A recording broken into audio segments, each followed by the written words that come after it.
कुरैशी और मेरे साथ विंग कमांडर व्योमिका सिंह आज आपको 6 से 7 मई 2025 की रात 1:05 से 1:30 बजे के बीच भारतीय सशस्त्र बलों द्वारा अंजाम दिए गए ऑपरेशन सिंदूर के बारे में जानकारी देंगे। ऑपरेशन सिंदूर 22 अप्रैल को पहलगाम में हुए विभत्स आतंकवादी हमले के शिकार मासूम नागरिकों व उनके परिवारों को न्याय देने के लिए लॉन्च किया गया था। इस कार्रवाई में 9 टेररिस्ट कैंप्स को टारगेट किया गया और पूरी तरह से इसे बर्बाद किया गया। पाकिस्तान में पिछले 3 दशकों से टेरर इंफ्रास्ट्रक्चर का निर्माण हो रहा है।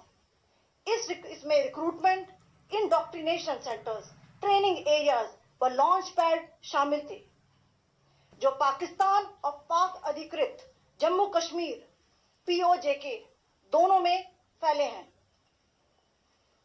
Operation Sindoor was launched by Indian Armed Forces to deliver justice to the victims of Pahalgam terror attack and their families. 9 terrorist camps were targeted and successfully destroyed. Over the last 3 decades, Pakistan has systematically built terror infrastructure. It is a complex web of recruitment and indoctrination centers, training areas for initial and refresher courses, and launch pads for handlers. These camps are located both in Pakistan as well as Pakistan-occupied Jammu and Kashmir areas. Some of the well-known training camps are located, as you can see on the screen. They are distributed from Savai Nala in the north, counting to approximately 21, ending at Bhavalpur to the south. इन लक्ष्यों का चयन विश्वसनीय intelligence सूचनाओं के आधार पर हुआ ताकि आतंक गतिविधियों की रीढ़ तोड़ी जा सके, और यह खास ध्यान दिया गया कि निर्दोष नागरिकों और सिविलियन इंस्टॉलेशन को नुकसान न पहुंचे। The selection of these targets for Operation Sindoor was based on credible intelligence inputs and role of these facilities in perpetrating the terror activities. The locations were so selected to avoid damage to civilian infrastructures and loss of any civilian lives. This was done with due diligence, and the camps selected for targeting and their engagement will now be shown to you one by one.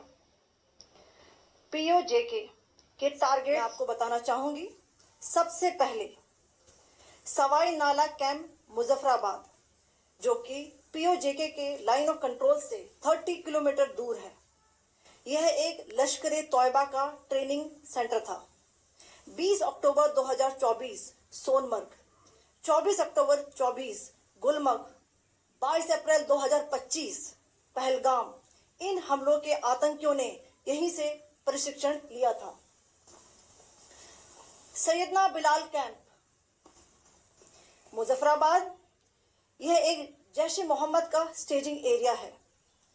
यह हथियार, विस्फोटक और जंगल survival training का केंद्र भी था। Gulpur camp Kotli, यह LOC से 30 किलोमीटर दूर था।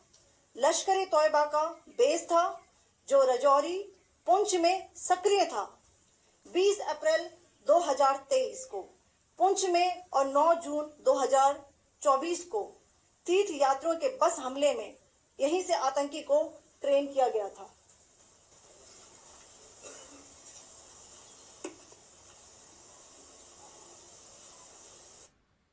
दूर है, यहां पर हथियार हैंडलिंग, IED व जंगल सर्वाइवल का प्रशिक्षण केंद्र था। अब्बास कैंप कोटली,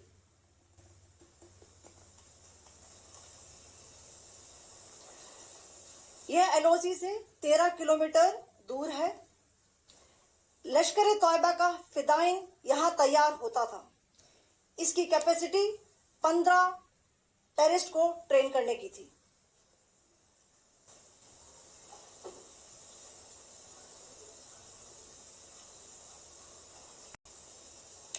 अब मैं पाकिस्तान के अंदर के टारगेट से अवगत कराना चाहूंगी। पहला, सर्जिकल कैंप सियालकोट, यह अंतर्राष्ट्रीय सीमा से 6 किलोमीटर की दूरी पर है। सांबा कठवा के सामने